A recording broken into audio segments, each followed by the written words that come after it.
If I could ask our panelists for tonight if you would like to come up here, and I will introduce tonight's subject.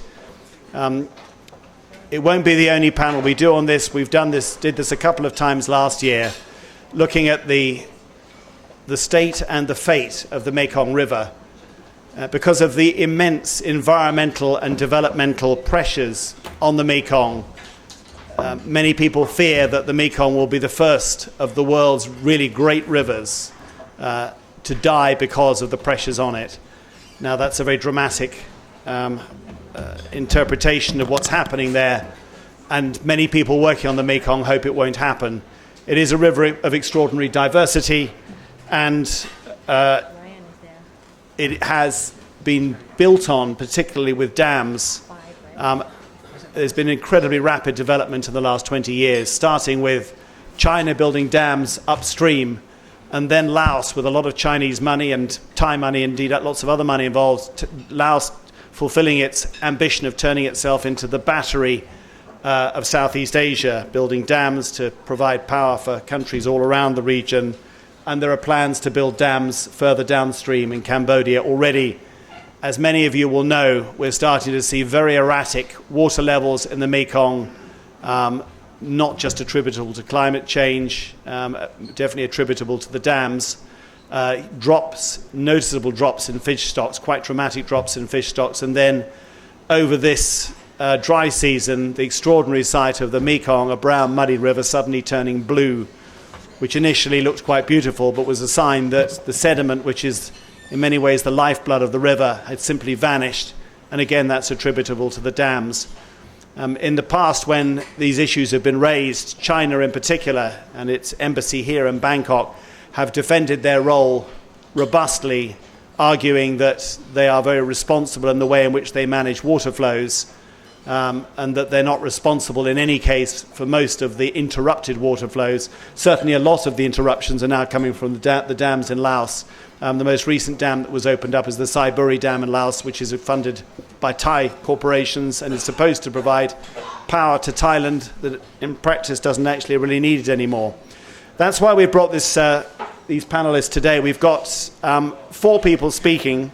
Coming in from Washington, D.C., on app is Brian Eyler, who is a senior fellow and director of the Stimson Southeast Asia program in Washington, and author of a fantastic book called The Last Days of the Mekong, which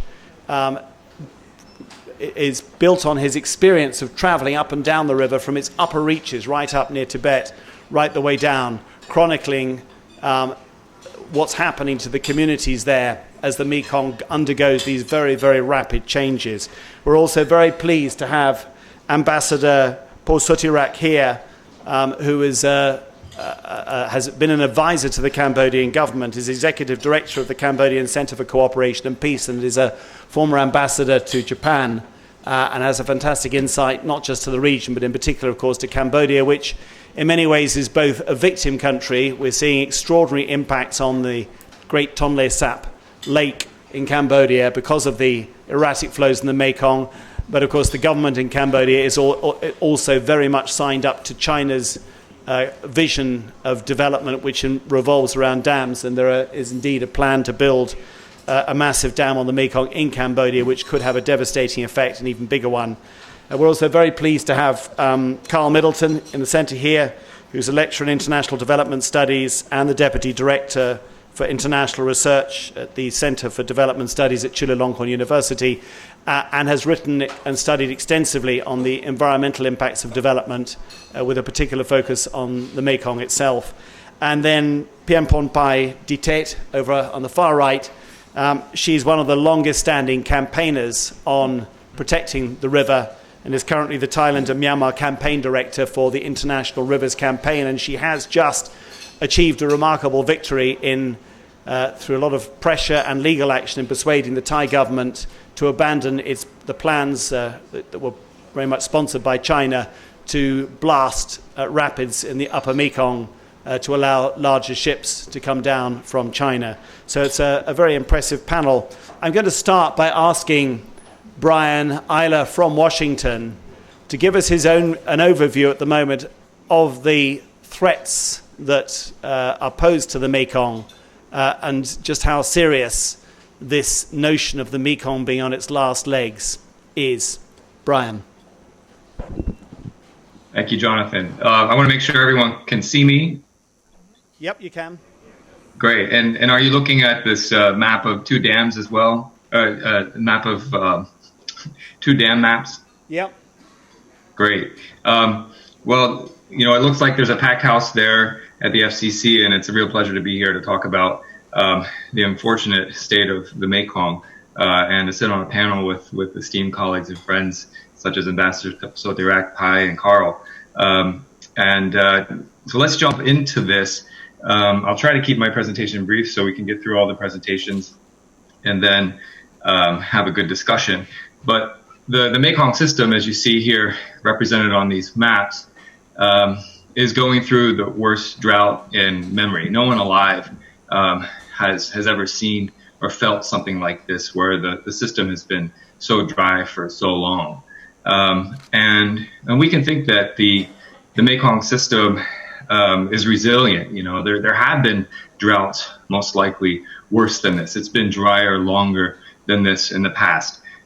We can imagine that, in the several millennia of the way the Mekong system works, and even longer. And I say millennia because, the Tonle Sap is only like a 5,000-year-old thing. That droughts like this have happened, but it's bounced back, and the mightiness of the Mekong has come back. This is a river system that still produces 20% of the world's global freshwater fish catch. The Tonle Sap Lake is responsible for 500,000 tons of freshwater fish each year. It's the single lake in the world that produces the most fish. And in fact, that lake itself produces more fish than all of North America's rivers and lakes combined. Where North America only produces something like 160,000 tons, and the Tonle Sap itself, one lake, is 500,000. So the fish are still there, or at least they were. We know that the river is resilient and it bounces back, but never has there been 100 dams completed in the Mekong system that are delivering these incremental blows to the resilience of the Mekong system to fight back and to bounce back in the time of drought and to recover after drought. So just to go over some timelines of what's happened, this all really started in last June, in June 2019, when an El Nino weather pattern set in and the monsoons really didn't come. The Mekong system is characterized by a transition from extreme dry, which you're experiencing now, to an extreme wet season. And that wet season traditionally runs from the middle of May to, say, November, for about half of the year. Well, that wet season just didn't set in. There were something like only 5 or 6 hard rains all summer last year, some of them very intense, hitting northeast Thailand and causing major flooding there, as well as in southern Laos. But cumulatively, the Mekong pulse that comes down through the system and reverses the river that's draining out of the Tonle Sap just didn't happen. And as that El Nino weather pattern was setting in, some other things were happening. So in June, both the Jinghong Dam in Yunnan province, which you can see there on the right map, and the Saibury Dam, which is at the center of the right map, they did some testing on their dam operations that caused a severe drop in the river level. And I'll show you a chart here that really proves that happened and exacerbated the drought. And right about that time, communities in Thailand, communities that Pai works with, began to, cry for help, that there was an alarm being rung that drought is playing out in and along the Thai-Lao border. Parts of the river were being exposed, the base of the river, the bed of the river. The river was being divided into something like Swiss cheese, as there were pools and shoals and sandbars that were revealing themselves. And at a time where the river should be swelling and moving with both water and life. This is the home of the world's largest migration of biomass, where at any one time during the fish migration season, there could be 30 tons of fish moving through the river in 1 hour. And then later on in the fall, the reversal of the Tonle Sap, which again, there's the river draining out of the Tonle Sap there that you can see on the map. That reverses direction because so much water is coming down through the system that by the time it reaches the confluence at Phnom Penh, it's that the mainstream is spilling over into the Tonle Sap River and pushing water back up into the lake, where that lake typically expands to 5 times its size, and 70% of the water. There's 70 times more water in the lake during the monsoon season than there is during the dry season. That reversal should have happened in June or early July. It didn't happen until early September, and it was those hard storms that came in northeast Thailand at the end of August that made that happen. And then it changed back to its normal course of flow around October 10th. So a 5-month reversal period was shortened to a period of about 5 weeks. And you need that reversal to drive the mightiness of the Mekong, to produce that 500,000 ton fish catch from which Cambodians derive 70% of their protein intake. And, that the fish that go into the Tonle Sap go back out, and they don't just feed the Cambodians. They go down into the Mekong Delta, they go upstream. If there weren't dams on the main stream or on the tributaries, they would go far, far upstream, thousands of kilometers, some of them, to their traditional spawning grounds. After the Tonle Sap came back to its regular flow, journalists from NPR and the LA Times and Reuters began to talk to communities along the Tonle Sap and discovered that the fish catches were down about 80 to 90%. And those numbers started coming in at the end of October. And since I pay attention to this from Washington and then frequently visit the region, we've heard that 80-90% reduction in fish catch number repeated over and over again from multiple visits. I had planned to go there next week, but the coronavirus unfortunately stopped my trip to the region, not because I have it, it's because of travel advisories here in the United States. And then in November, the typically muddy Mekong turned a crystal clear blue, and that happened about the same time that the Saibai Dam came online. And the dam operators at Saibai claim that 97% of the sediment that is flowing through the Mekong near the Saibai Dam gets through the dam naturally through its turbines and other release mechanisms. I really can't believe that that's true, and someone needs to do some research on this. But what's happening is the Mekong system has already had about half of its sediment removed from China's big dams upstream, and every dam that's built, and like I said, there's more than 100 now on the Mekong. They hold back sediment and they block the migratory passage of fish, and as well as change the way that the river flows. So this crystal clear blue river that manifested all the way from Luang Prabang to the southern border of Laos was an anomaly. To be sure, the river does do this during the nadir of the dry season. About now, that crystal clear nature is typically observed, but it's observed for such a short time that people don't typically comment on it, that the rains come again and make the river brown and muddy again. And so the health of the river is really at risk by the removal of that sediment. And dams contribute to that, but also it's just that the lack of rainfall didn't create enough force of gravity coming off of the mountains, particularly in the northern parts of the river system, the upstream parts, to gather the sediment, to bring it into the system and allow it to flow downstream. And now provinces are declaring drought all throughout the Mekong system. Every country of the lower Mekong, with the exception of Laos, has declared drought in several provinces. Thailand, something like 13 provinces, Cambodia, 4 or 5, and then several in the Mekong Delta. And it didn't happen last week. Many of these provinces were declaring drought in July, and then some rains came again. But now, since December, the drought bells are being rung. And more testing is going on. The Jinghong Dam tested its operations once again in January.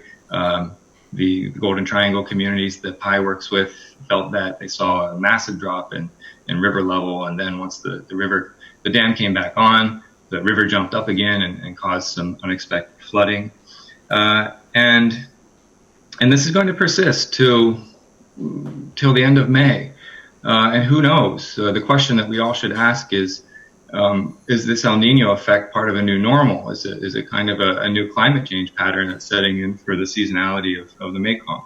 And I'm very much concerned about it, so much so that everyone is asking, and I'm asking, has the river reached its tipping point? Is its ecological, the ecological processes that make this river system mighty, have they broken down so much, been broken down by a lack of rainfall, been broken down by over 100 dams and more than 60 dams that are still under construction, so much so that it cannot repair itself, that its resilience is broken. And I think this is something that we should all be paying attention to, because after all, 60 million people live in the Mekong Basin and derive resources directly from that Mekong Basin. And it's a river system that also feeds the world. I'm here in Washington. A significant portion of the fish and the shrimp and some of the rice that's sold here in our supermarkets comes from the Mekong Delta in Cambodia. So we're consuming the Mekong system as well. And it's a very unfortunate situation that's playing out. I think I'll just conclude there. Well, let me show you a few things. I want to go for another minute. This is just a chart that shows what's happened on the Mekong so far. You can see that there are about, well, my camera's blocking this, but there are over 100 dams completed. There's something like 65 under construction.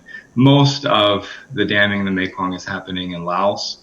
And I just want to make a point that that if there are journalists in the room, what depiction of the Mekong Basin is a proper depiction. The map on the right of the mainstream Mekong dams is one that's used very often. International Rivers has a similar dam map as well, which shows the damming on the Mekong mainstream. And unfortunately, I think there are now more black dots than there are white dots, or about the same. It's never been this way before. But this map that my team creates and we promulgate, it really doesn't capture the full impact of what's happening in the system with dams. And the one on the left, however, shows the status of dams in the lower Mekong, where the dark green dams are ones that have been completed and the light green are under construction, and the orange are those that are part of a plan. And we haven't turned on a lot of the dams that are lower than 15 megawatts, kind of the smaller dams in the system, because if we did, this map would just be totally overrun by dots, by dams that disconnect this mighty Mekong system. You can see here that, like in Laos alone, there are 257 dams that are smaller than 15 megawatts. And we can argue over whether these are more impactful or not. But I would argue that this tipping point is really beginning to manifest. No country has really developed the river to the point of I guess, preference or total exploitation of how each country wanted to develop the river.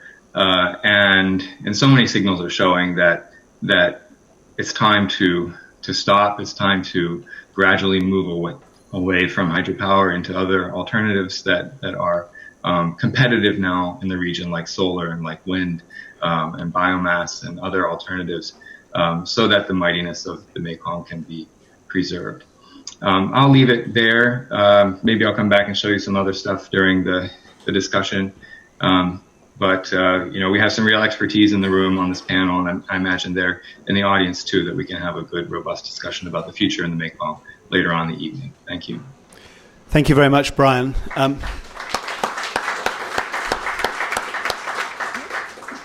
That's pretty depressing stuff. Pai, I want to go over to you because you have actually shown that, at least here in Thailand, you can hold back the arguments for development and your experience in helping communities who depend on the Mekong to find ways to fight back and to put their points.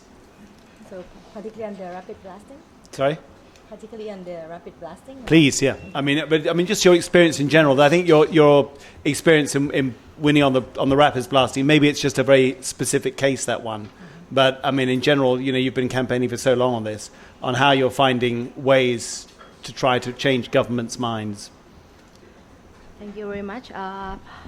Many of you might have heard already about the cabinet resolution last week, February the 4th, that terminate the rapid blasting project, which is officially called as a Lan Chang Mekong Navigation Channel Improvement Project, which emerged after the agreement between 4 Upper Mekong countries, China, Myanmar, Thailand, and Laos, that signed the agreement for free navigation from Sư Mao Port in southern Yunnan down all the way through Thai-Lao border to Luang Prabang town, with the total length of around 631 kilometers.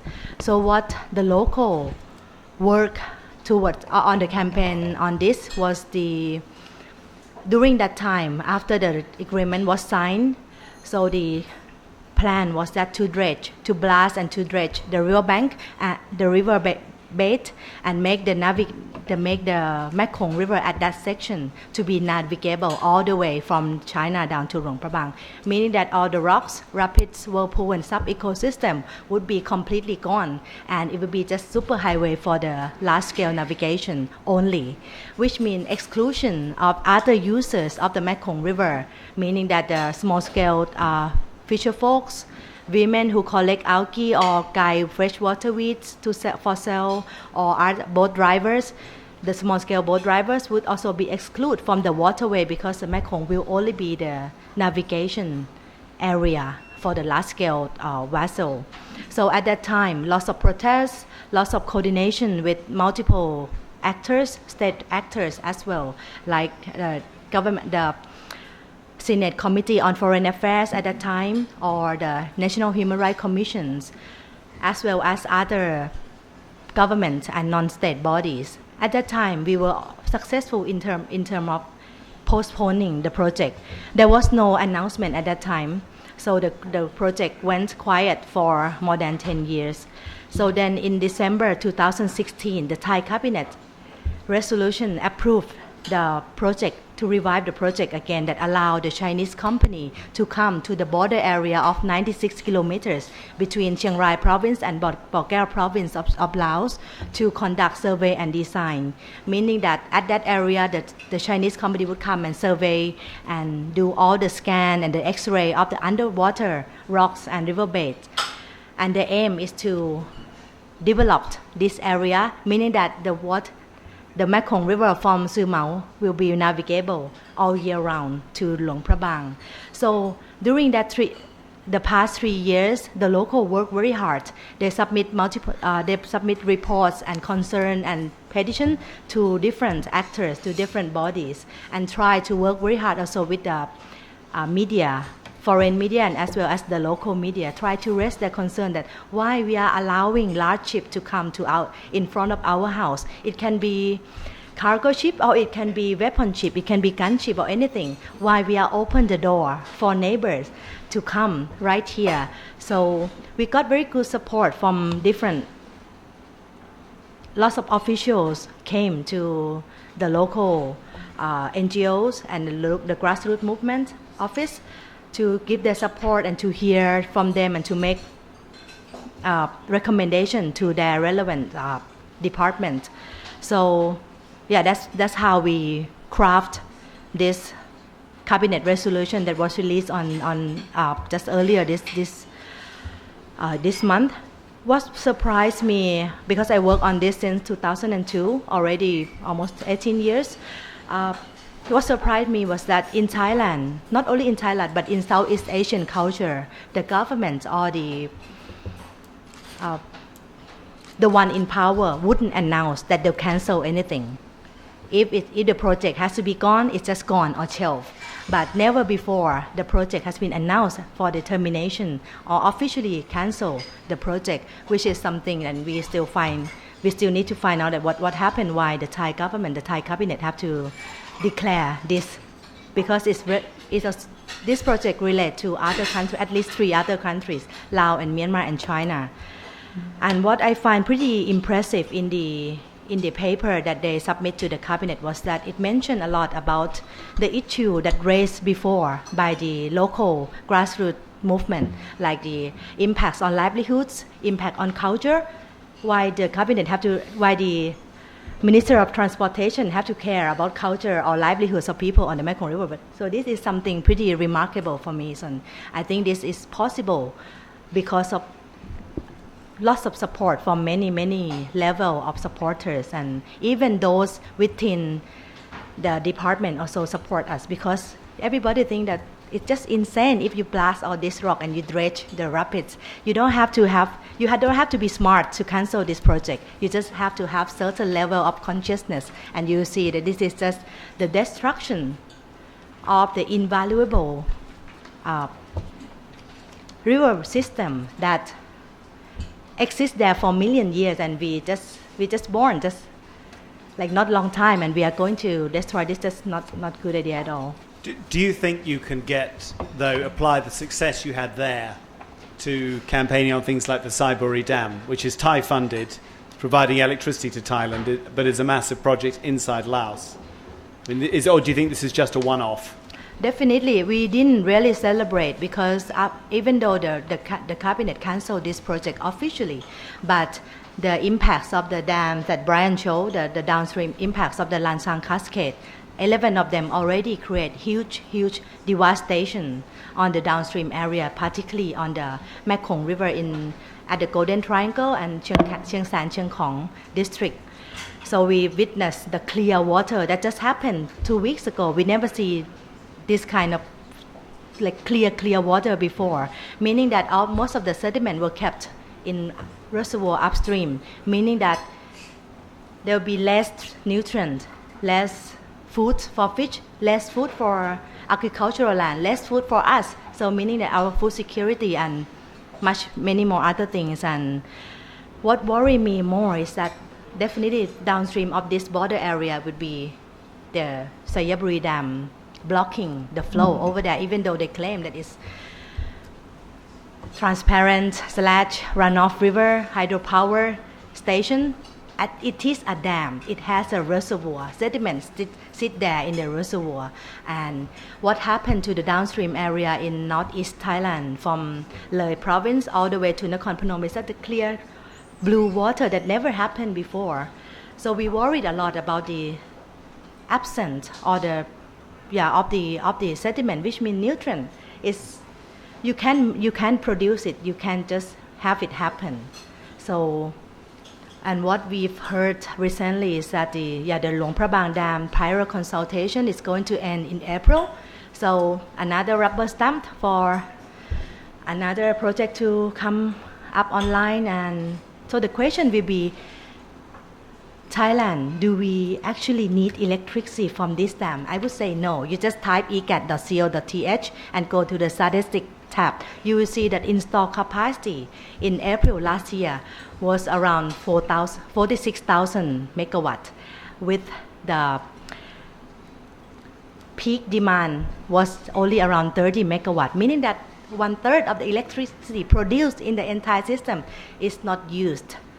When we're talking about Sayaburi Dam exporting electricity 1,220 megawatt to EGAT for 31 years, it's just tiny bit of electricity if we compare to the entire system. Why we are killing this river just for this bit of electricity that no one is actually used? So I would say this is very much like profit driven / business driven / construction sector driven investment with no real need, but someone's getting money every day for 31 years. Thanks very much.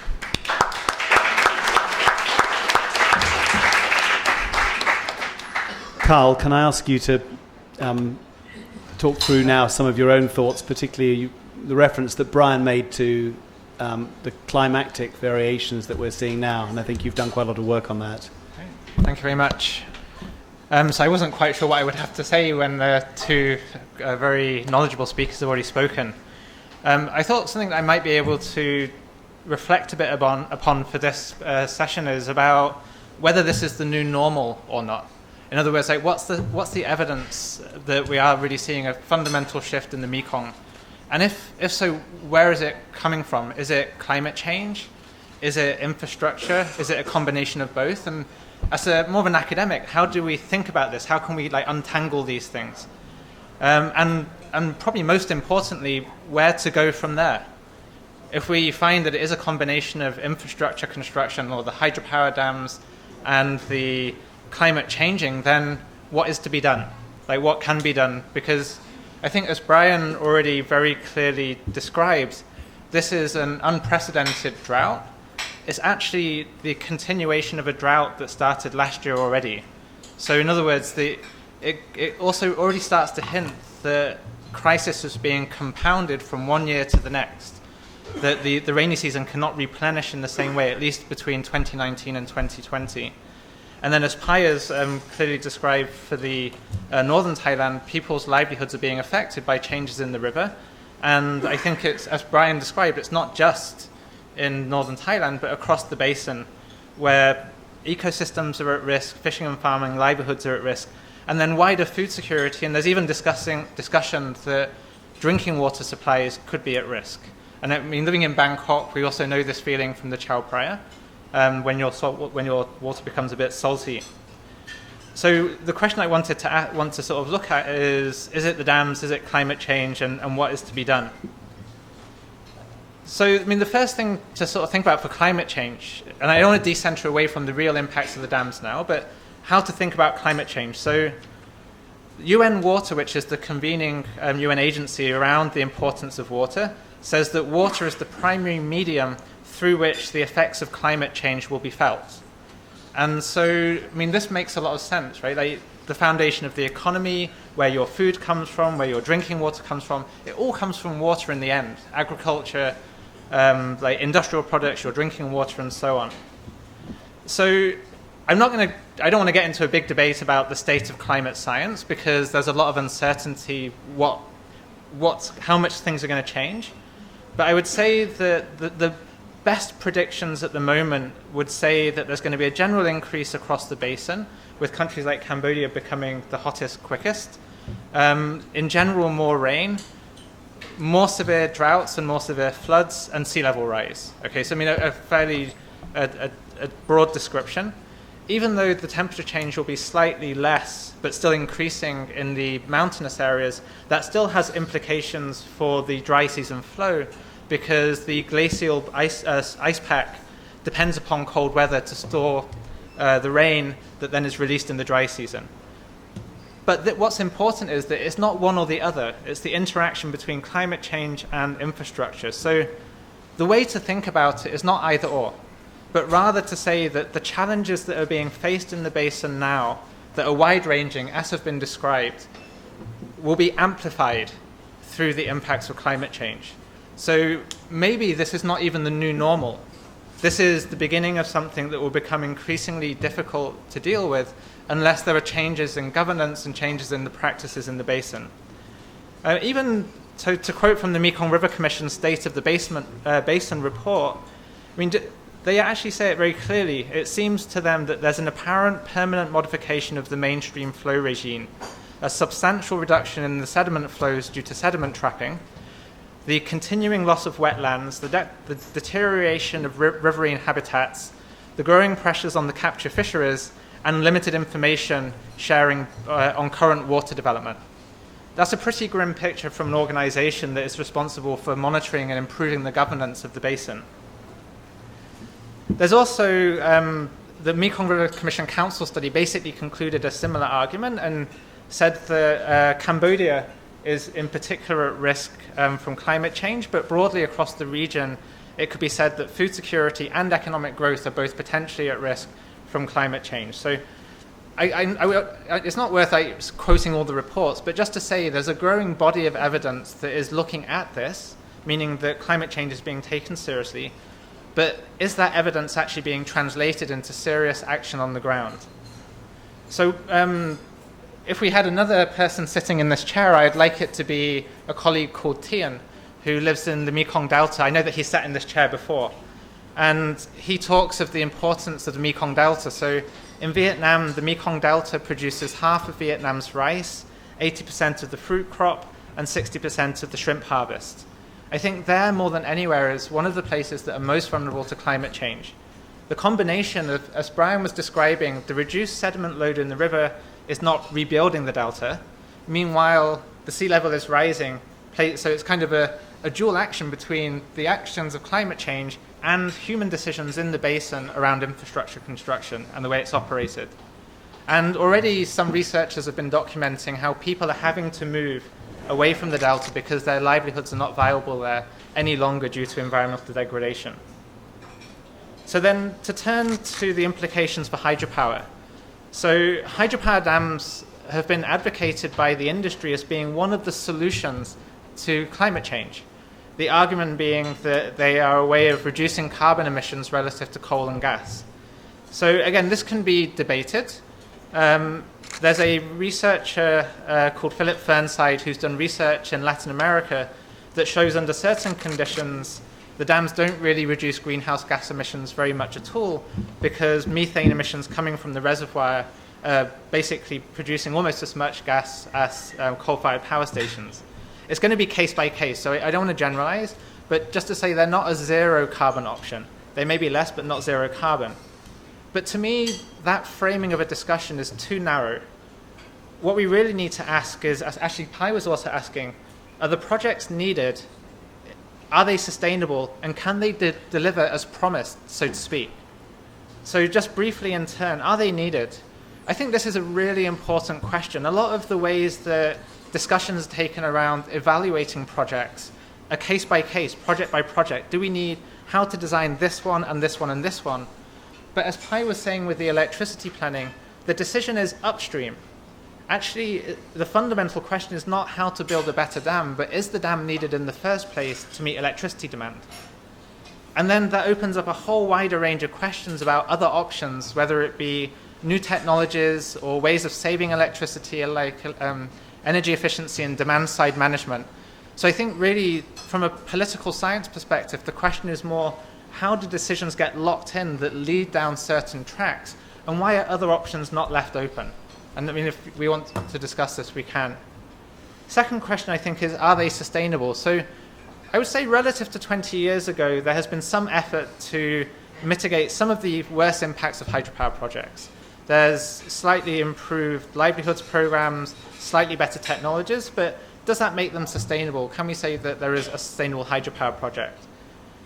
I would say that the evidence that's in the basin now is that if there is, then there's no evidence to prove that it is so. So one of the challenges around this is that data is not being released on the performance of projects. When it's claimed that there will be sediment passing through the dams, that information is not in the public domain. So there's no evidence to say this is working. And other aspects, I think, that haven't even mentioned is the forced resettlements of communities, whether livelihoods can be replaced. Often this is one of the most difficult parts of projects. So there's a whole big discussion, is it sustainable? Lastly, can they deliver as promised? So the Mekong River Commission itself has undertaken studies about whether hydropower, what will be the future for hydropower under different climate scenarios. So if it's rainier, then potentially it could generate more electricity. But a whole host of important questions that haven't been addressed yet also come up. Maybe you remember there was a panel presentation here a couple of years ago about the Zipian Zinam Noi dam collapse. So the large amount of water that flooded the project and overwhelmed the design and collapsed and resulted in a massive loss of life, huge forced movement. Many people have not returned home yet. So there's questions about dam safety, even if the water is available to produce more electricity. But there are other climate scenarios that actually lead to drier situations, as we're seeing now. So then the question becomes, well, is hydropower electricity reliable? So during periods of drought, it can't actually generate the amount that is anticipated or designed to. So then is it a basis of designing a reliable electricity generation for the grid? Then there's one other interesting thing that's been coming up, and we haven't really discussed yet about the institutionalization, and please tell me when I should stop, by the way. Go ahead. Whether these dam projects can mitigate floods and droughts. Because one of the narratives that's coming out now is that infrastructure can reduce the impacts of floods by holding water back and release water when there's droughts to mitigate the impacts of droughts. So again, this actually has to be by institutional design. At the moment, there is a very severe drought across the region. So it would seem that the infrastructure is not designed in a way to be able to mitigate the droughts. One thing that relates to this is the way that the contracts are made. So most of the projects in Laos, for example, are private company projects. They're build, operate, transfer private companies, or that's the contract arrangement, based on take or pay, designed for electricity sale. So companies are actually penalized if they don't sell electricity to the grid. So the main incentive is to manage the reservoir in order to store water for electricity generation, not to mitigate the impacts of drought. So actually by design, they're not really designed to mitigate floods or droughts, they're mainly for electricity production. In terms of response, I'll be really brief. There's the Mekong River Commission, which is an intergovernmental organization between the 4 lower countries, Cambodia, Laos, Vietnam, and Thailand, have been producing more work on climate change and the impacts for the basin. The evidence is starting to emerge, strategies are starting to emerge. The challenge for the MRC is how to have policymakers act on it. But then there's one of the geopolitical dynamics in the region at the moment is the relative role of the Mekong River Commission versus a new river basin approach called under an economic regional program called the Lanchang Mekong Cooperation, that in essence is China-led, but it has all 6 member countries, so Myanmar, China, and the 4 lower countries. So this organization also has a mandate around, or has one of the mandates around water cooperation. So there's a big discussion, a big game in play with very serious stakes about where decision-making will lie. Will it lie with the LMC or the MRC?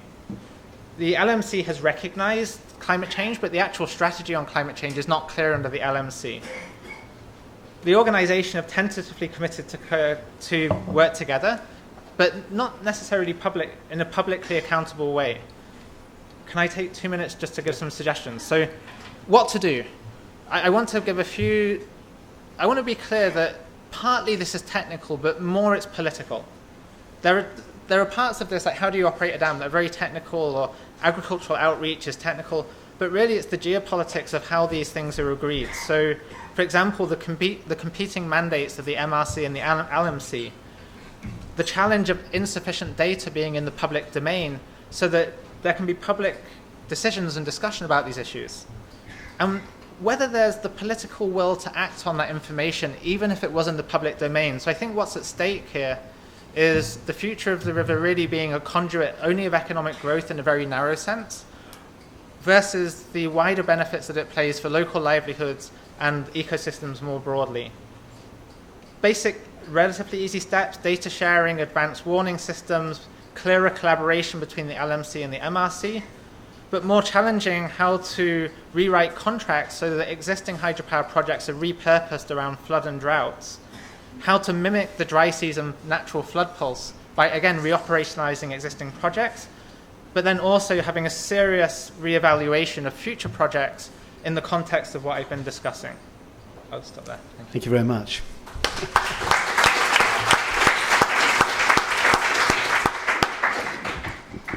Ambassador Posotirak, I think we'd be fascinated to hear your perspective as a Cambodian, though I know you have a much broader regional view. You have been an advisor to governments. You're not a spokesman for government, but you know how they think. How do you view the way forward in mitigating and minimizing damage to the river? Thank you very much. Just to add to the list of your good word, I was a Minister of Energy of Cambodia for 5 years. So energy consumption, dam building is part of and I work with the Boeing company building airplane. I had electrical and computer engineering degree. But let me say this at the forefront that I like to thank my good friend Gwen Robinson for inviting me to this prestigious gathering. I'm here on my own initiative. I'm not representing my government or the view of the government, but I'm here to join all of you to express concern, very deep concern about the fate of the Mekong River, of which I observe it's declining at a rapid rate. And Brian raised a very good point that whether the Mekong have gone into a tipping point, and I would perhaps use the word of the point of no return. So there's no need for me to dwell on what the importance of the Mekong River as a lifeblood to nurture livelihood for 60 million people, and so on and so forth. But I'd like to raise two questions. All of us who are here tonight know full well that the dam could kill the Mekong. But why dams are continue to be built? Why? Have we all very clear as to why it is still continue to be built? I offer some of my observations on this. And the next question is about how can we minimize or hopefully stop them. So here are some of the reasons I observe that why dams continue to be built until present day. There are policymakers in the region who overlook the big picture, and that is about the mainstream dam and their consequences. Dam can cause destructive phenomena to the Mekong River and affect severely livelihood. All of us know there's no need to have any kind of doubt about it. You hear Brian talk about Tonle Sap now don't catch as much fish as they used to be anymore. I also happened to meet some people who are living on Tonle Sap who said that we have a proverb in Cambodia where there's water, there's fish. Tina mien trai, tina mien tak, tinuh mien trai. This is the proverb of Cambodia.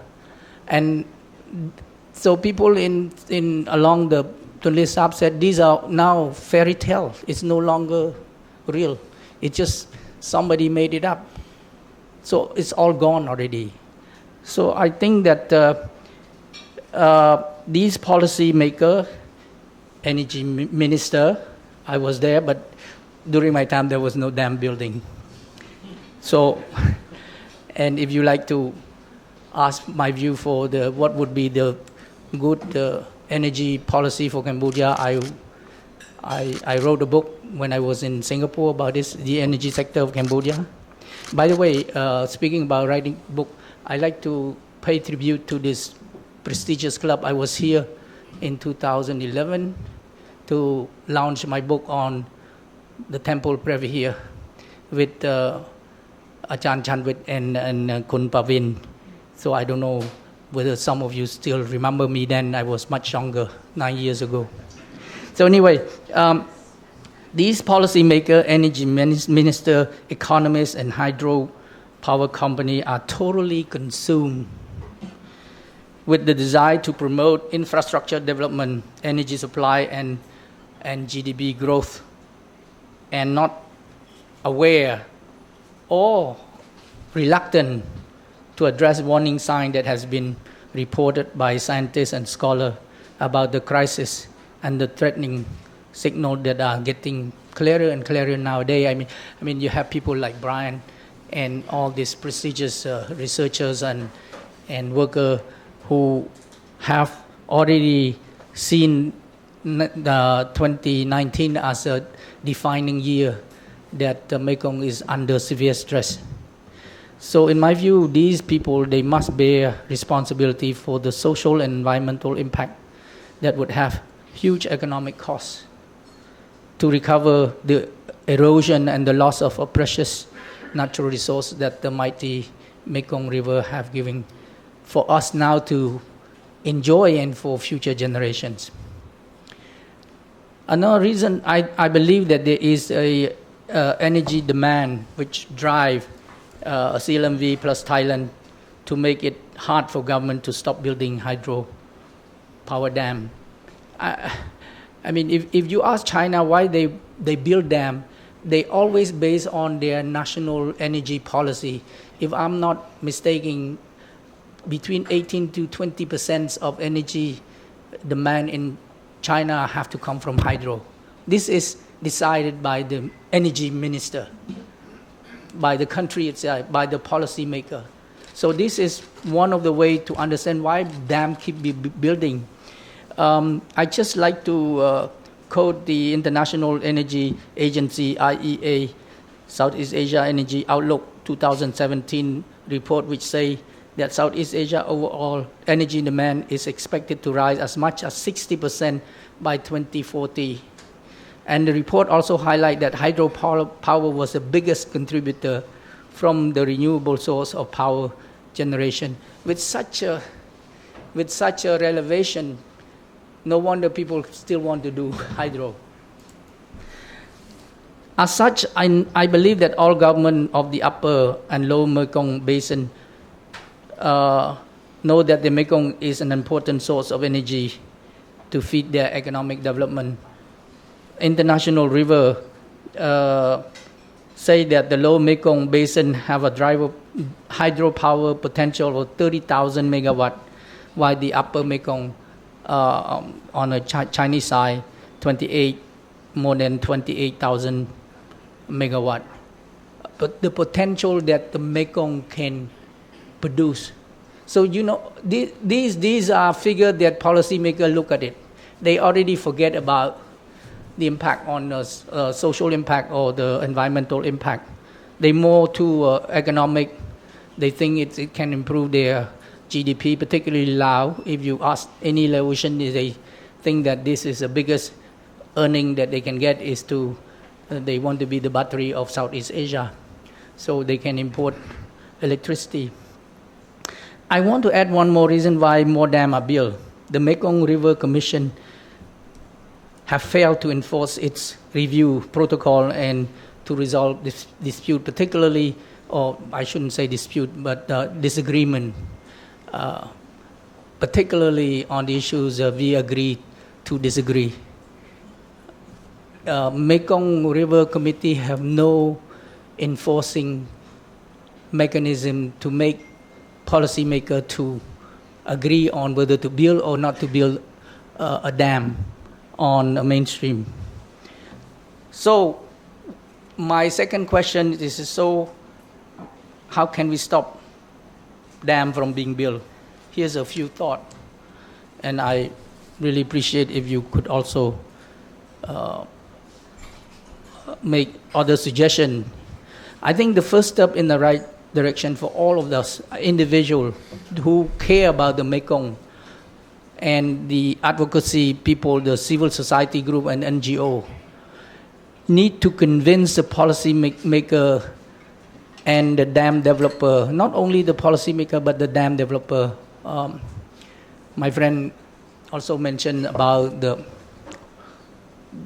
when you do the contract, you need to also talk to the developer, because they're the one who seduce the government, and they always feed the government with different perceptions about the cost and benefit of the dam. More often than not, they said it will not cost you anything, you will just benefit everything, and this is not good. They must take into the consideration the genuine concern of the scientists and the environmentalists, as well as the local people who have already witnessed the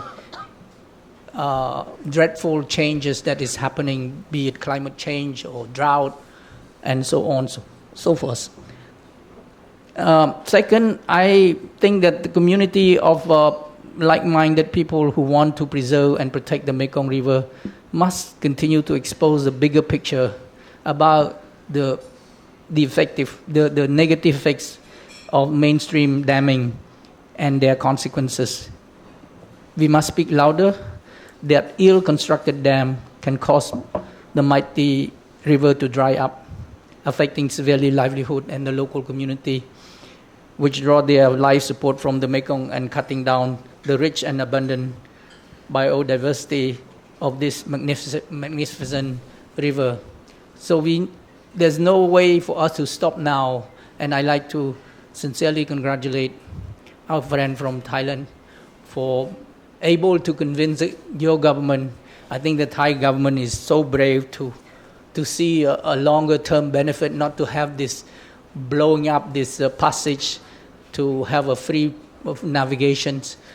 Instead, I think this is something to do with short gain over long term benefit. I think the Thai government have seen at the end of the day that long term benefit is more important than quick gain.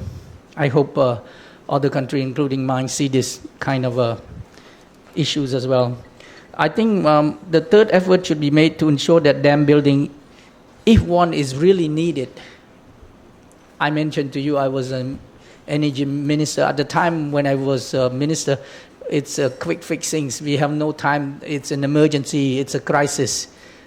So a lot of heavy fuel. Or there's no time to think about hydro or any other things.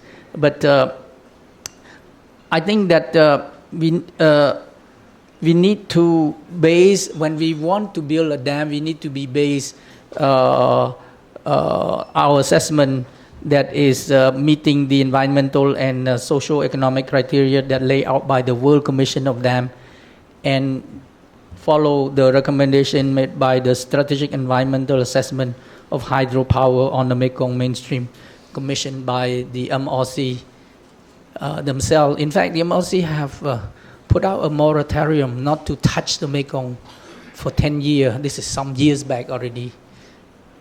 Not to touch. But who touched the Mekong River? It's the shareholder, the boss of the Mekong River, the four countries. I mean, is it four countries? Cambodian, three. Oh, no, Myanmar. Yeah, that's right. Myanmar is observer. That's right. And China. So anyway, these are some of my thoughts. And my last point about LMC, Lam Chang Mekong Corporation. This is a new type of Chinese diplomacy that you will have to withstand, or you have to face it, because in no way this will be slowing down. In fact, it's going to even gain more momentum. And for me, I think my institute has been selected by the government of the CLMV, by the government of LMC, the sixth country, to serve as a coordinator under the scheme called Greater Mekong, Global Mekong JCMS, Global Center for Mekong Study, which is a track 2 proposed by Li Keqiang and all the 5 countries in Southeast Asia, mainland Southeast Asia, supported. So my view is that the LMC, being a newcomer, should engage in mutual and transparent collaboration with all existing initiatives, with the Mekong River Committee, the Greater Mekong Sub-region, Japan Mekong, now Korean Mekong, and the Low Mekong Initiative, to name just a few, and that they have to effectively find way to coordinate. There's so many mechanisms that work to try to improve livelihood at the expense of the Mekong River. So I stop here, and I would take any view or any question from the floor. Thank you so much for listening to me. Thank you, Ambassador. Okay, listen, you're all in a very privileged position because we have a microphone over there and you have a chance to ask any sensible questions you've got. If you're going to do so, can you please identify yourselves and restrain yourselves to preferably just one question, a simple one if possible. Please go ahead, first of all. And perhaps tell me who you're directing the question to as well. Thank you, yes. My name is David Brown. I'm a freelance journalist. I want to take up a point from Carl Middleton, where he said, what are the options for electricity production in Southeast Asia? one of my observations traveling around Thailand and Laos is I don't see solar panels anywhere. And yet the sun is one free resource that you've got in this region which can generate an awful lot of free electricity. What's the problem? We see more solar panels in Britain with a lot less sunlight than you've got here. What is the resistance to having electricity farms with fields full of solar panels to collect electricity? Just this week I was in Isan and I saw for the first time a wind farm. You've got plenty of wind in the mountains in Thailand. What's the resistance in developing these other means of producing electricity that everybody seems to be looking at the Mekong River for hydropower? Thanks. I guess that could go to any of our panelists, but it was directed first to you, Carl, and Brian wants to have a word too. I think probably Pi too. So, Carl, you go first. Thank you. Thank you for a really excellent question. I think this is actually the very key question to ask about the future of the river, because so many of the decisions relate to hydropower and therefore to energy demand. I think you actually already answered part of the question. There is a huge potential for renewable energy, but it's not just the technology. I think two things I would say. One is it's not just the technology for generation, but the technology for storage, because that makes it more stable for the grid. And storage technology is becoming far more mature. The second question then is, actually electricity is heavily regulated. There are lots of rules and policies, so one of the challenges is how do policies get changed? And I think this is where most of the panel has been arguing that one of the key drivers of the continuing construction of large dams is that it's very profitable for construction companies. And it's also very attractive for banks, because the current contractual arrangement when a hydropower project is constructed is for a long-term take-or-pay contract that is, in essence, a reasonably guaranteed revenue stream coming from the project selling electricity to the grid that therefore will pay the banks back. But one thing I would argue is that actually the drought now should be throwing some doubts into financiers' minds about the guaranteed nature of revenue generation from hydropower. The other thing then is, I think there is the beginning of a very significant shift in creating new sources of electricity, whether it's smart grids in the cities. Decentralized energy is becoming a big topic in Myanmar. There are starting to become in Thailand far larger solar panel farms on land, which they do have their own issues. They take up land, they use local water. They've also been starting to put in place solar panels on existing reservoirs that also can generate a significant amount of energy. So I would say that things are starting, but the challenge in transition is changing where the benefits go. That it's kind of breaking away from the old model and the old profit streams and moving towards these new and exciting and innovative technologies and the policies that are needed to enable them. Brian, I want to hear from you. Sure. I'm really glad that Carl mentioned the take-or-pay issue, and it's it is this institutional arrangement where that benefits the developers first and the investors first over any other stakeholder in the process, including the host government that is home to the dam. China, Sino Hydropower China is building 7 dams on the Nam U River in northern Laos, and there's a really excellent Washington Post article about this. It used multimedia, video, interviews, audio. It came out about 2 weeks ago that shows how the U River is it's been utterly devastated. This is one of the most remote and formerly pristine landscapes and waterscapes in the Mekong system, and it's gone. There's no market for the power that's coming out of 3 existing already built dams, 4 more under construction, and no market has manifested. So those dams that are completed, the developer has to get paid. Who's paying the bill for that? The Lao government is paying the bill under these take-or-pay system. And so, let me restate that. The developer has to get paid today, regardless if there's a market for that power. So the Lao government is giving them income out of the coffers not out of the sale of power because, again, there's no market. This is a real problem. Last year, Prime Minister of Cambodia, Hun Sen, said that there will no longer be blackouts in Phnom Penh, in Cambodia, in 2020 moving forward. Because last year there were something like 3 months of scheduled blackouts in Phnom Penh. And interestingly, Cambodia started to move towards more solar development. And I'll get there in a second. But the reason there were blackouts last year was because of this ongoing drought, that there wasn't enough water in the system to generate the hydropower that was anticipated to be coming out of these dams. So that should send a signal to dam developers that their rate of return isn't going to be met, as well as to governments that are in charge of designing these contracts.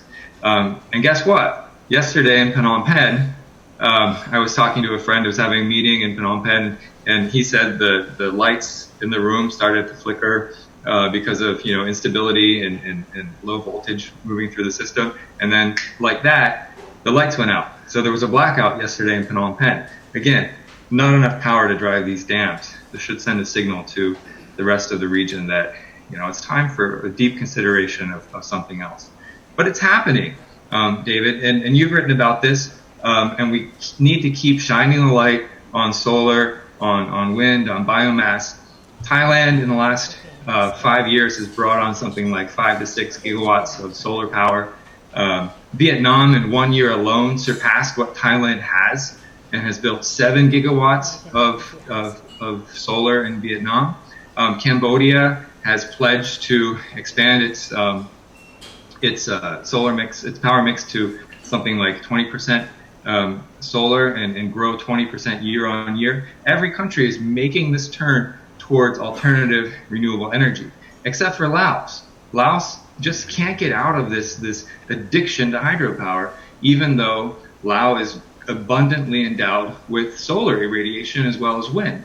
And you think about the seasonality, that during the dry season, those dams aren't running at high efficiency rates. They're not producing the amount of electricity that they should be producing. Solar is a way to balance that from which is already being produced and is already built, to create a reliable stream of energy that can be fed to demand markets where they're needed. So, sooner or later, I think it's going to happen in Laos, but just something needs to break this addiction that is very much related to a political process and rate of return on investment for foreign investors. And again, and Carl mentioned the project by project problem, that each dam on this map that I've shown here is built out on a project by project basis. There's no overall vision for power development planning in a single country in the Mekong, let alone the entire region. And until we make a linkage between the renewable energy revolution and protecting the river's resources, then you could still have a result where lots of solar, lots of wind, lots of biomass is built, but the Sambor Dam gets built, or one of the, all of the mainstream dams get built. And until there's some type of linkage between this renewable energy revolution and the river, this dire situation could still persist. Thanks very much, Brian. Pai, did you want to say something on that? Yeah, very briefly. Definitely, the energy need is what justify the hydropower project, and power purchase agreement is a very important document in order to get a loan, in order to get the green lights for the project. What happened to Pak Bang Dam is that it's now shelved because of the no power purchase agreement with the Thai authority, ICAT, yet. Which dam is that? Pak Bang Dam, of which the developer is Tatang company from China, and also due to the transboundary impacts and court case at the administrative court in Thailand. Also, Luang Prabang Dam is trying very hard. We have heard from a few official sources that, the developer trying very hard to get power purchase agreement signed with ICAT for 29 to 31 year agreement to purchase electricity. What interesting is that China also tried to contact Thai Ministry of Energy to export even cheaper electricity from southern Yunnan, from southern China, because actually no one is using this electricity. We have huge surplus and the economy is going down. This is our chance to increase efficiency, to increase demand side management and many other options available. Thanks very much. Kun Kasit, I think you wanted to ask a question. Yeah. It's Kun Kasit Piro. Yeah, I'm a free. I do many things, so I think I'm a freelance politician. One question to all of you. I have been advocating and asking all the NGOs and so on to work together to draft an international agreement on the Mekong management. What do you think to the four panelists? Thank you. An international agreement. Okay. Okay. I mean, that's a. I could expound because I went to Budapest, looked at the Danube Commission, and I think the EU has on the Rhine and so on. So we need an international agreement. And having said that, I think the United States owed us since 2009 about giving us the complete information on the management of the Mississippi River. This was being said by Hillary Clinton when she was Secretary of State. I think the meeting was, I think in Bangkok or Phnom Penh at that time. But since then, we have not learned anything about the experiences of the Americans on the Mississippi, of the whole river basin and so on. Okay, well, I guess the Mississippi is fortunate to be in one country. The Danube, of course, is multinational, but largely within, well, I think entirely within the EU now, so that gives it advantages. I mean, I guess that gets down for all of you. You've got the MRC, you've got the Lanchang Mekong Cooperation, which is now China-dominated. Is the machinery there within either of those to forge a much more sensitive and constructive agreement on how the Mekong is used? Brian, I'll start with you if you've got thoughts on that. Yeah, the machinery's there. We have an international agreement. It's called the Mekong Agreement. It was ratified in 1995, and the whole world, clapped its hands, full applause when this was ratified by the 4 lower Mekong countries. And so it's there. But as Hai mentioned, there's no veto opportunity for lower Mekong countries to, stop one upstream country from building a dam. And the Mekong Agreement really only governs monitoring and decision processes, if you will, protocols over what happens on the mainstream of the Mekong. So in the lower Mekong.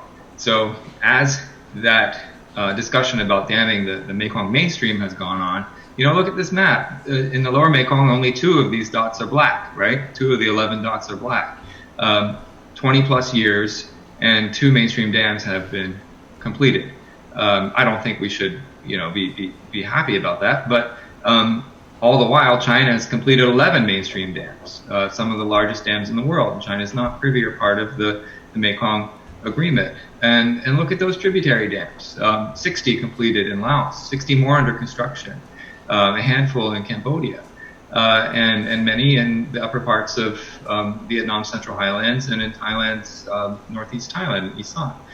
None of that has been fed into the Mekong River Commission's considerations or protocols. So something's missing from it. Now, one other point I want to make is that an international agreement with China is going to be very difficult to strike. But perhaps now is the right time to really begin discussing how to bring something forward. In this time of extreme drought and extreme crisis, there has to be some type of mechanism that works, as Carl mentioned, that the system could be engineered to relieve some drought. And certainly over the years, downstream countries like Vietnam, Cambodia have called, and Thailand have called for China to open up the gates of the Jingong Dam and let some water out. And it's been done on a very ad hoc basis.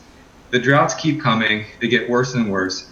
So if a red line can be drawn over, what an extreme drought situation looks like, and some agreement can kick in where these upstream dams can provide downstream relief, I think this is a starting point for discussion.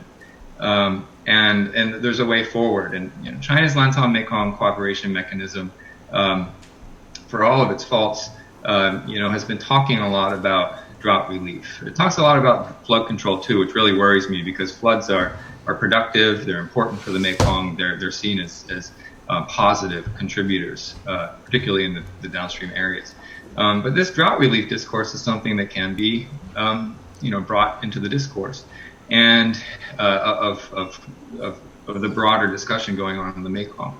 So, bring China to the table and say, hey, let's establish some crisis mechanisms to relieve drought during the dry season, and kick in some water from these upstream dams, which, by the way, hold up to 47 billion cubic meters of water combined. That's, if you're familiar with the United States, that's as much as what the Chesapeake Bay holds here near Washington, D.C.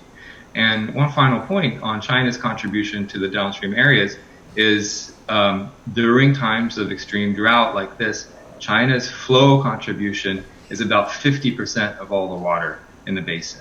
So whenever you hear Chinese stakeholders or dam developers say we don't really contribute much to the basin, it's really not true. And during times like this, 50% of that water is coming from China. Thank you, Brian. I don't know whether anyone else has anything. Carl, I think you want to speak. Okay, thank you. I like these types of questions because it means that we can think a bit more widely.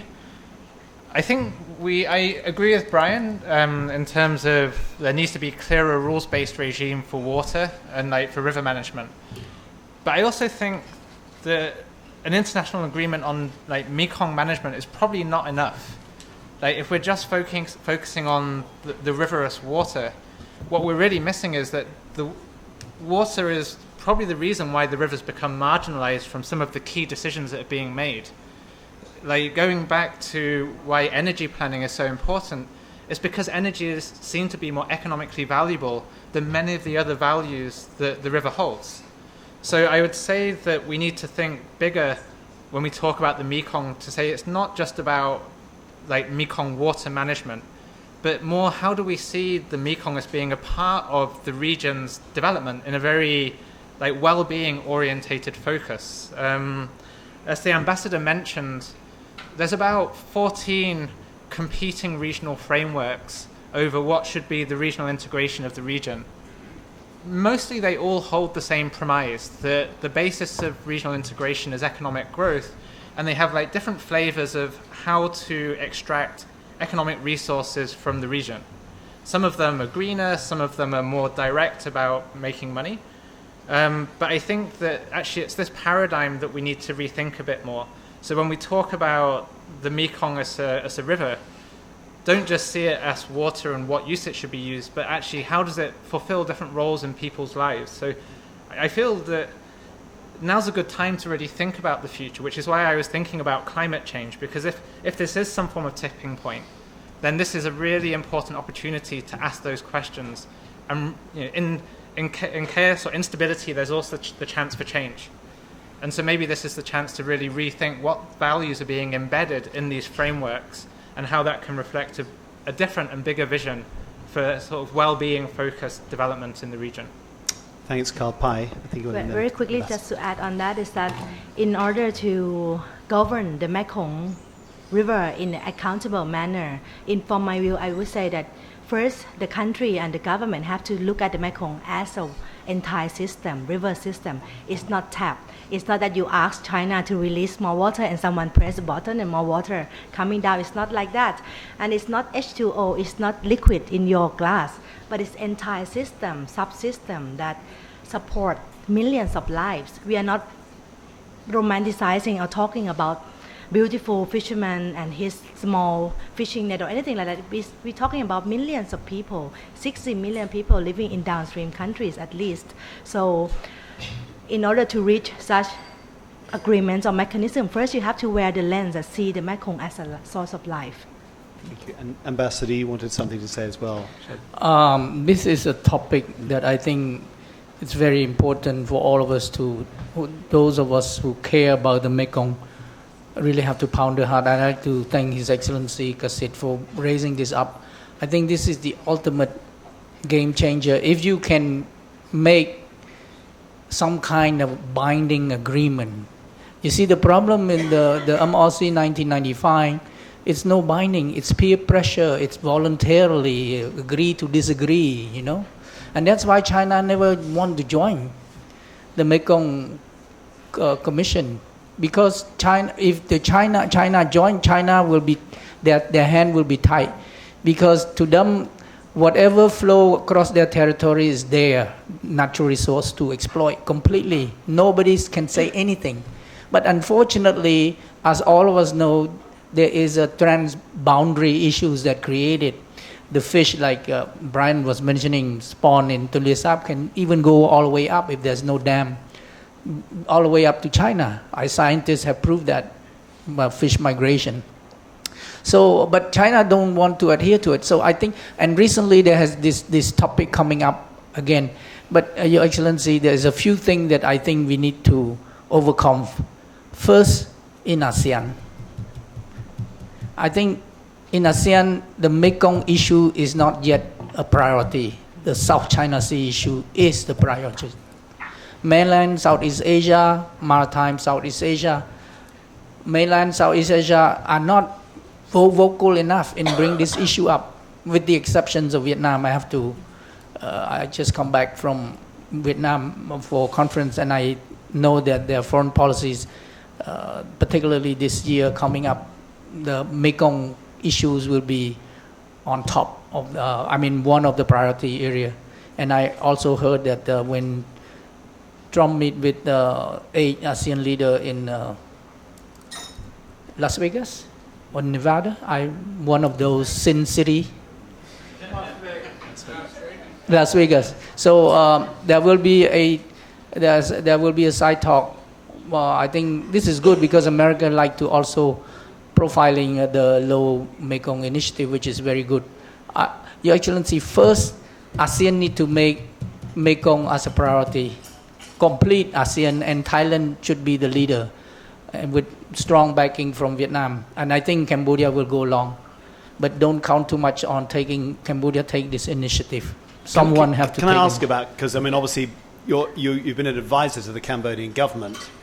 You've got a big cabinet in Cambodia, dominated, of course, still by Hun Sen, who I think has been in power longer than God, or something like that. Do people in the Cambodian cabinet get the kind of arguments you're making about the Mekong? And secondly, when China wants something, does Cambodia just roll over and say yes, or is there resistance? Well, very good question. The difference between track 1 and track 2 is basically what you try to raise. Each cabinet meeting is based on prepare everything beforehand. The Prime Minister, who is ahead to chair, it's just reading this. You agree? They already agree. So there is no debate. Please, when you talk about government decision, including in Thailand, not only in Cambodia. I was a cabinet minister for 5 years, and I was a vice minister for foreign affairs, and I know how government function. So speaking about debate, the problem is that, you see, the issues of dam and so on and so forth, or energy policy as such, the government rely too much on the bureaucrat. And if they go out and outsourcing ideas, thinking outside the box, they go to institution that is government controlled, funded. How you can get everything out? Look at these rich people here, rich in mentality and intelligent in knowing how to take care of the Mekong River. Why did it not happen? Because your policy does not jive with the government policy. So to say the least is that don't generalize that there will be big debate. The debate at the prior to the cabinet meeting. The debate among ministerial at working level, but the cabinet decision is like prepare everything already. Okay, that's encouraging. Next question, please. Can I add something here? Your Excellency may prove me wrong. You was a minister for foreign affairs. Sorry, where are we at? Can we ask the question, please? Yeah. Brian, did you have something you wanted to say? Yeah, just really quickly, to follow on to Ambassador Sokirak's comment, at the Stimson Center, we're a think tank, and we communicate on a very frequent basis with government-level stakeholders. So we're talking to various stakeholders and ministries in Vietnam, Thailand, Cambodia, Laos, China, Myanmar, among the development partners, all the time. And of the lower Mekong countries, I would say that the most robust argument within ministries is happening in Cambodia, of all countries. And it really makes sense because, look at where Cambodia is in the Mekong. Its entire country, with the exception of the coastal areas, is in the Mekong basin. So everything that happens upstream impacts Cambodia. And Cambodia is home to the Tonle Sap, the beating heart of the Mekong system. And so it's not surprising to me that we are observing this interesting conversation among government agencies. And Cambodia has in its Ministry of Environment a council that convenes ministries to have this discussion. It's called the National Council for Sustainable Development, and it's the only country of the Mekong that has kind of an interagency mechanism for discussing environment and sustainability issues. And what are we seeing coming out of Cambodia? Well, last June, the CEO of EDC, the utility in Cambodia, Excellency Keo Ratanak, said that these two big dams, the mainstream Mekong dams that you see there in Cambodia, Stung Treng and Sambor, are not going to be part of Cambodia's future. That hydropower is being less prioritized, and that there's a shift to other alternatives. And I think that's a result of that conversation. Thank you. That was a bit more encouraging. You've been very patient. Please have your question. Thank you. So my name is Catherine Hughes-Freytag. I'm here for a 3-month educational program at Chulalongkorn University. And last week we were able to go to Chiang Khong and talk with a lot of the village people, the fisher people, the people that are part of the Save the Mekong School, who are driving a lot of this change that Pai is talking about and the success that's happened. And I guess I can only say to you that I'm completely shocked that I'm hearing that the whole Mekong River Basin may be headed toward destruction soon. And that we're sitting in this room, very kind-minded, hopeful-minded people, kind of discussing some research and some positions and the commissions and how they're working or not working. Meanwhile, the river is about to die, and it could be to the point of not coming back. And it's not just about this area, it's for the whole world. We need the river basin, we need the Amazon, we need other ones. So I would just like to say I actually work around the world with community-based groups that are working for sustainable development and kind of against top-down. And I would like really the discussion, if we could really talk about some solutions, and it has been mentioned, it's about politics, profits, top-down versus bottom-up decision-making, but clearly not much is being done. There's some hopeful ideas. So I would just like to say that I see the future of this, if we're going to save the Mekong River, to be for the people, the grassroots people that are being impacted across the whole region, many of whom are in very difficult situations in their own political systems. It's harder to speak out and organize, but it is being done. It's being done successfully. And I would just love to look at that as one of the solutions, as really talking about grassroots people. There's blockades, there's economic boycotts, there are protests, there are ways to get people in the millions and hundreds of thousands to get out and start organizing and working together with people. It may seem a bit radical, but I think the fact the river is about to die, it may be time for some of this discussion. And I'm talking about nonviolent resistance, nonviolent organizing, nothing violent.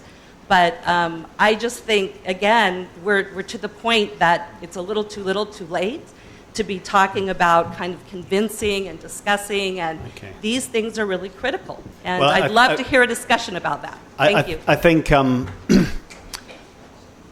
mean, obviously, in the United States, it's you could have that kind of thousands of people blockading. It's a little more difficult in this region. And we're in a region where the politics has become more and more authoritarian, more patrician, more cliquey.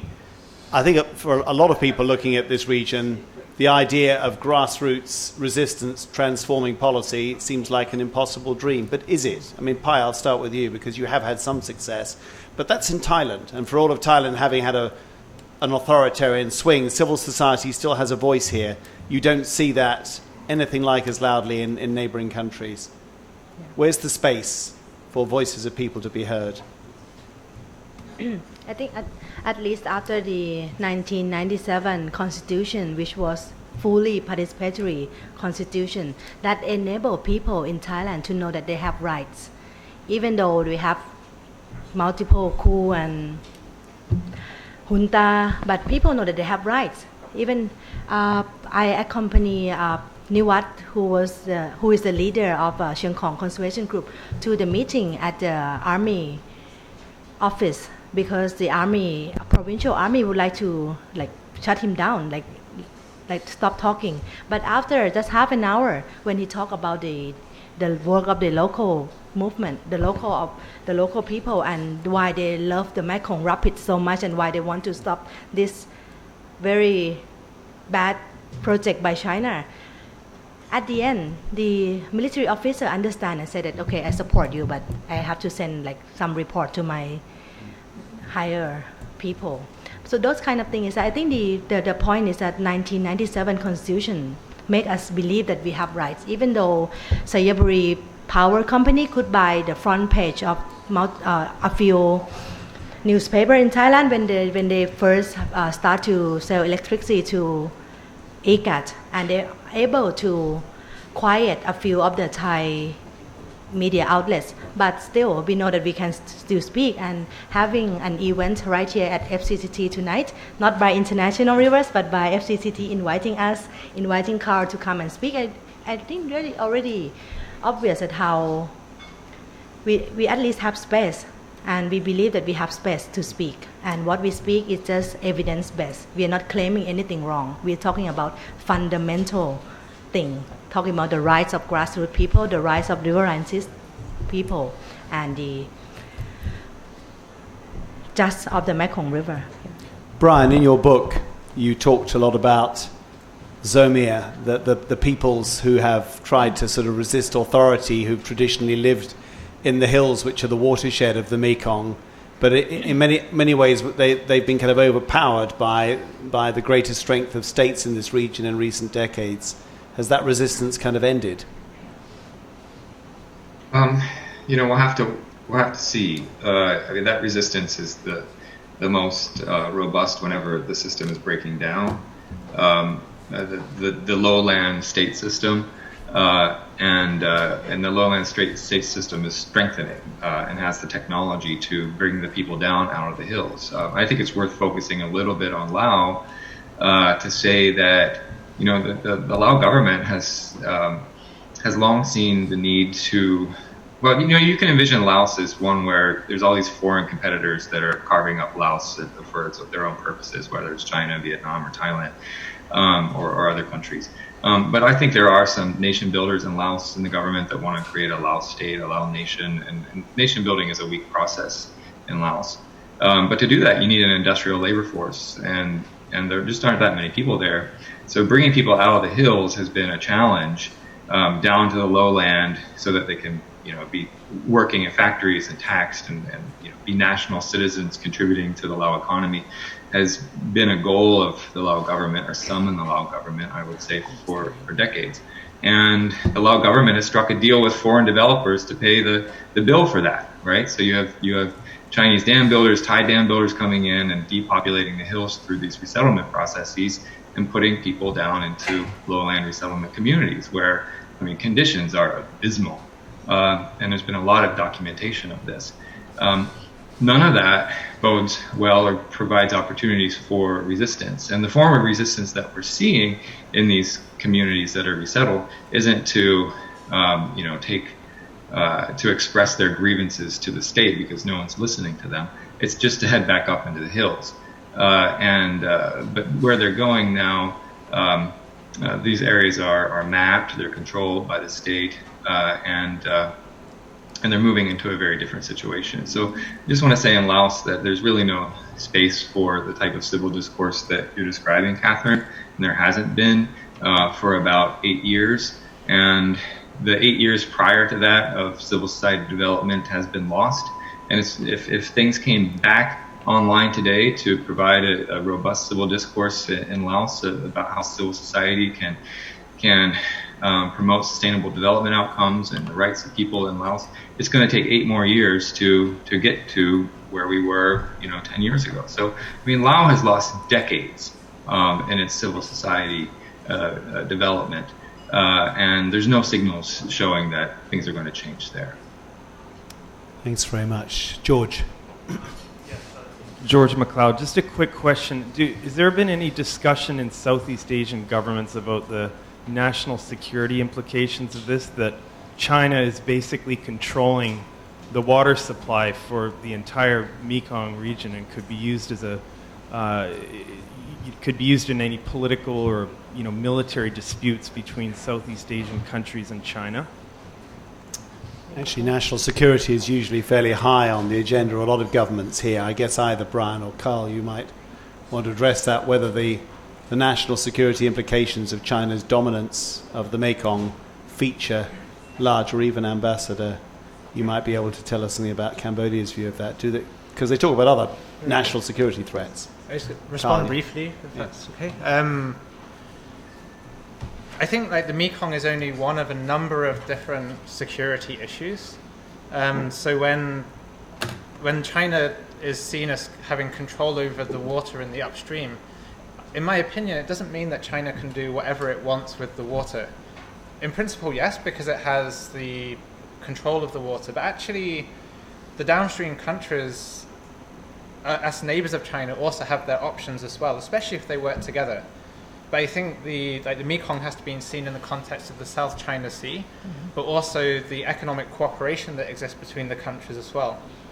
So it is a national security issue in the sense that a lack of water is a serious domestic threat for downstream countries, but it's not necessarily in China's interest to make it so. And to me, there's as much possibility or incentive for cooperation as there is for conflict. I don't see a strong reason to escalate it to a point of conflict that it becomes a national security issue, because it's probably not in China's national interest either. Thanks. Ambassador, yeah. I wanted to add on this very important issue. We sometimes focus too much on economic, social, environmental. We forgot another corner or another aspects of the issues relevant to the Mekong. There are regional, there are perspectives that say regional peace and stability also depend on how one would build dam.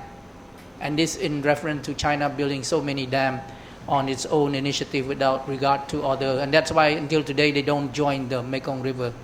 And why they created LMC, they could have just come and sort of like I volunteer and I join, and whatever I reserve for LMC, I give it all to Mekong River Commission. But then that's not the case.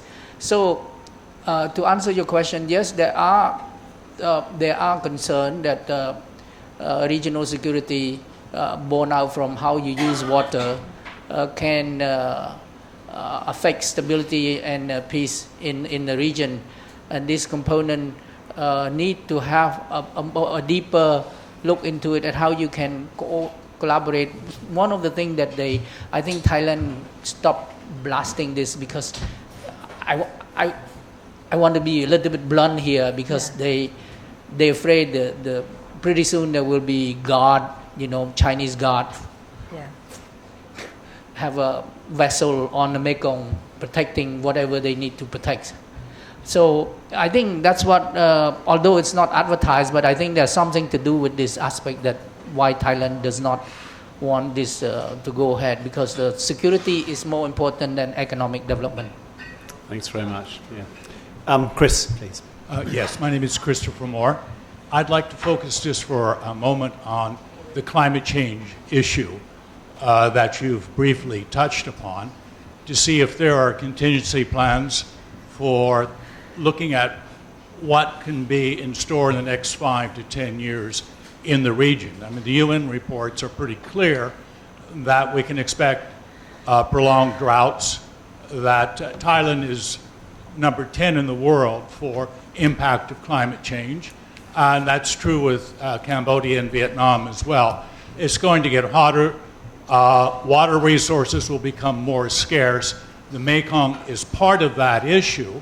So the question is where are the universities, the institutes, the think tanks, the policymakers in terms of coordinating research and data on the climate change issue in regard to looking at the policy of how you deal with dams and with the Mekong Basin? Brian, yeah. Great question. And, you're right to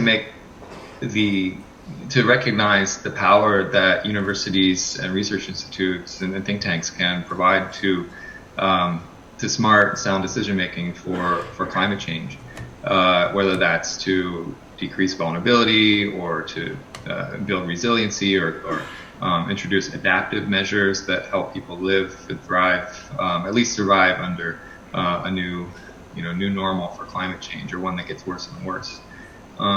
In Cambodia, there's no shortage of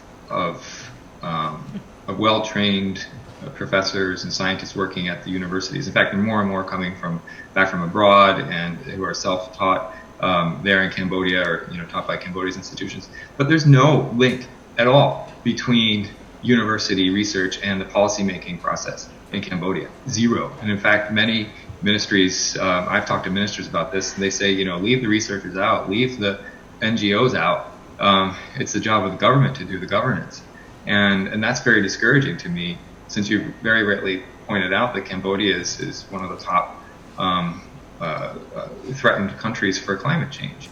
And earlier this year, I think it was in November, the Secretary General of Cambodia's National Council for Sustainable Development, Excellency Tim Ponlok, said that Cambodia's economic development, its rise to become a middle-income country, will be delayed, if not canceled, by climate change impacts. One other point I wanted to make was in the Mekong Delta. Vietnam is a country where there are linkages between the research institutions, between development partners, between think tanks, and the governance mechanism. And Vietnam's moving forward with this really ambitious and forward-looking Resolution 120 plan that is there to, among many things, restore the nature-based processes of the Mekong Delta, to let the floods do the work again, to send sediment across the floodplain and water across the floodplain, to replenish the land so that higher value agriculture can be planted and produced and sold, not just to Vietnam, but the rest of the world, and the Delta can thrive. There's parts to prevent climate change impacts from hitting major parts of the Delta too. And the tenor of the participation over that Resolution 120 is increasing. More and more partners are signing on. Institutions are signing up for this. It really looks like a solid plan. But Vietnam is moving forward with a security-based argument to build, say, the Luang Prabang Dam, to be the main investor in Luang Prabang Dam. There's a Vietnamese company that's doing this. And we're hearing more of an argument that Vietnam also needs to have its upstream dams to have some sort of control over the upper regions. But I think the writing's on the wall that, and it's always been on the wall, that mainstream Mekong dams are a really bad idea for the Mekong Delta and the downstream areas. And any of the gains that will be won for fighting climate change by this Resolution 120 are going to be undone by more and more upstream dams. Thanks, Carl. You wanted to say? Okay. Yes. I Okay. agree. All right. Okay. I think anyone else in the panel? Yeah, very same is that we're not lacking of information or research. Lots of this impact is not unpredicted at all. The lots of information and research, at least by the Mekong River Commission, already forecast all this damage that would happen, and it's happening right now. But there is no, the decision making in this region, particularly over the Mekong mainstream dam, is not based on those information. Yeah. Rob, yeah. Good evening. Robert Kinnear, Alternative Innovations. I'm a civil engineer, I'm a conceptual design innovator. I'm also an oil field engineer, and I say that because it's relevant to what I'm going to say now. One point regarding climate change, and perhaps the ambassador might support this. I was working as a water engineer in Cambodia in 1987. And this was some time after Pol Pot had created a large number of irrigation channels which were to be fed from the Mekong River in its highs in the rainy season. When I was there, they were all complaining that none of these relatively newly built canals, which were designed on the historic rainfalls, were able to be filled. The water never came up to that level. So this was back in '87, which was before any dam, as I understand it, had been built. So there's a point of information regarding climate change. There was a change in the space of at least 10 years or so when the rainfall was considerably different. Now, regarding the point of the lady here suggested solutions, I fully agree with most of what she said there. There's an awful lot of fluff going around with very little, and just saying, yes, there's a problem. There is actually a solution to this, which seems to be generally ignored. Rather than having large dams blocking across the river flow itself, there is a solution whereby you offset with retention reservoirs, many of them. So you're never actually blocking the river flow, you're just off-taking to a reservoir and then returning it, like in the old concept of in the old days of mill ponds and when they're grinding corn and all that. But on a larger industrial scale, of course, is what I'm talking about. So they'd need a great number of these. So with anybody who's technically minded, and I'm sure it's very easy for the ambassador to take this, in electricity, there's a big difference between electricity supplied in series and that supplied in parallel. If a bulb fails or if a dam fails in series, then the whole system fails and breaks down. Whereas if you have it in parallel, if any one breaks down, it does not affect the rest. So this is one of the basic concepts of this multiple retention reservoir concept. Rob, sorry, have you got a question for the panel that they can answer? I think you're technically leaving us a bit behind here. It's all very elementary. I'm quite sure you learnt about electricity when you were 14 years old, or perhaps the old grey matter has failed at this moment in time. But I would like to progress with this because we're wanting solutions. I am a highly technical, qualified person, and I'm offering to the panel and this club and the world a solution, which if you wish to stop me, then I will stop. But no. So I'm just we have a panel of experts on. Yeah, so they might be able to give an opinion on what I'm saying. Yeah. Look, I don't know what the panel has to say on this because I genuinely think you've probably left us behind technically. But at least let's put it this way: are there better ways of doing dams on the Mekong? I suppose that's really what we would need to ask. I mean, you're offering some anyway, Rob, but I don't know whether the panel has any ideas.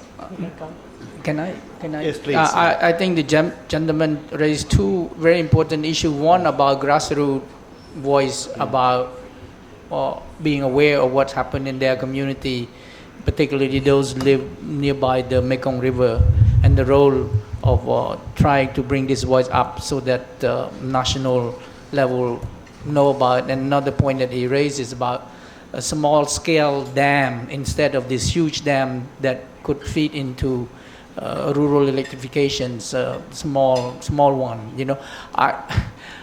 The idea is good, small dam, but again you need to study, each and every case need to study properly the source of water, where you can get it, because dam only can water can make the turbine spin. So, and with regard to grassroots, I observe in Cambodia there are some advocacy. For example, most recently, there are a group of Cambodian, I forgot the name already, I meant to look them up. They wear T-shirt against the dam building in Laos. This is done in Cambodia. So like Brian was mentioning, in Cambodia you have all kind of pluralistic, mindful people, but to help them go beyond what they can do, need they need some assistance, and that's why I really I hope to be able to look into the Low Mekong initiative, of which I think the U.S. Embassy here and in Cambodia are now supporting my institute, and we are doing initial work on starting with the conceptual, try to bring issues up through the publications of the Mekong. We call the Journal of Greater Mekong Study. This is the first issues. The second issues come up at the end of this year. Brian will be featured there. Some of you, Tom, I saw Tom somewhere, also an author of this. We want to promote local homegrown Cambodian, Thai, Vietnamese, Laotian to write about the issue they see with the Mekong and the sub-region as a whole. And this is, to me, it's a grassroots public domain that we can raise awareness about what's going on within the region. Thank you. Thanks very much. Marwan, it's the last question, please, because we're close to running out of time. Marwan Mark of the Nikkei Asian Review. I'm just curious about how these issues manifest during times of elections. Because, there was a suggestion about how it should be taken up within ASEAN, which is understandable. But sometimes you need to raise it at the local level, because often the policymakers who sit in Bangkok are quite removed from what happens on the Mekong, in Thailand's case. Is it something that civil society is trying to encourage, get this on the table at local elections? You have at least 3 countries which have a semblance of democracy despite the authoritarian shift at Cambodia, Myanmar, and Thailand. You might not expect this from Vietnam, China, and Laos, the 3 Communist Party-ruled countries. So is this an issue? Is it happening on the ground? Yeah. Or why not? Yeah. We've got. I won't respond directly on the Mekong, but I think this discussion could go in 2 directions. No, I'm talking of raising the Mekong issue as an election issue. So in Myanmar, the Myitsone Dam was suspended by U Tan Sen after he shortly came to power as a way of demonstrating his claim to democratic credentials. So there could be particularly symbolic opportunities to raise this issue. I think another is national crisis in the context of the drought and large unemployment. But the reason I say it could go in both directions is because it could also be quite dangerous. I think we also see a strong nationalism being elicited towards the other. So maybe especially towards Chinese, that personally I think is the wrong direction, because we shouldn't lump everybody together. But more importantly, I think the description that the ambassador was describing of Cambodians being concerned about what happens in Laos, that's the direction that we should be going in, especially in civil society, moving towards a sense of regionalism and shared solidarity across borders, sharing the river. So rather than kind of splitting things, it should actually be coming together. Pai, how much was this an issue in the last election in Thailand along the stretches of the Mekong? I don't remember that we had election. But yeah, we had. But it was actually the military junta that issued the cabinet resolution that opened the border for the survey company from China to come and make the survey and design. And it was actually also this different government, but same kind of different but same. Yeah, that canceled the project. So for us, we didn't really use the election as a campaign to link with the Mekong River. Whoever come to power, they need to recognize this issue. And yeah, we didn't want any party to take it as a political issue or political position. So we didn't Should be a cross-party really issue. Yeah, and the way the Thai people, Thai grassroots movement is working or campaigning on the Mekong River, in our mind, we're talking on behalf of other civil society in other countries that cannot speak because of the limited space for civil society as well. Sam, I'll just allow this last question here. Sam Wright, club member. I don't want to take away from all the worthwhile issues you've raised, but when you talk of representing the people, 20 years ago we had a dam group, and they raised all the issues you're raising. And this dam had been required by the World Bank to do a report, impact, and it had a survey. Which dam is this, Sam? You know, I'm afraid you're going to ask is it that. Pak Mun or It was Thailand? it was a big one. Okay. Yeah, big enough to where I think it was, and so the report was there, and buried in it was this information that said that the overwhelming majority of the agricultural people, who were the overwhelming majority of the people who were affected, were totally in favor of the dam. And when you look at that, there's 70% of today's population in Thailand. It makes their living off of agriculture. The control of drought and the control of flooding is just key to their life. And so that's an issue that you can't just look at the people who are truly being affected, who are living right on the edge of the river. Okay, I think it's a fair point. Obviously, governments advocate dams as bringing benefits, and it's just a question of how you look at those benefits. I mean, is Sam's point fair? Do you think? I mean, Pai, you're a campaigner for the people living along the river. Are there other people who get benefits from these who aren't being heard by organisations like yours? Yeah, this day with like 20 years after the World Commission on Dams report, I think we have huge amount of information available that how dams is benefit only handful group of people, while larger portion of local small scale people have been marginalized or pay for those impacts. So I think we don't have to talk about that right now. I suspect also because the image of dams has changed. I think probably 20, 30 years ago, people were far more persuaded by traditional developmental models.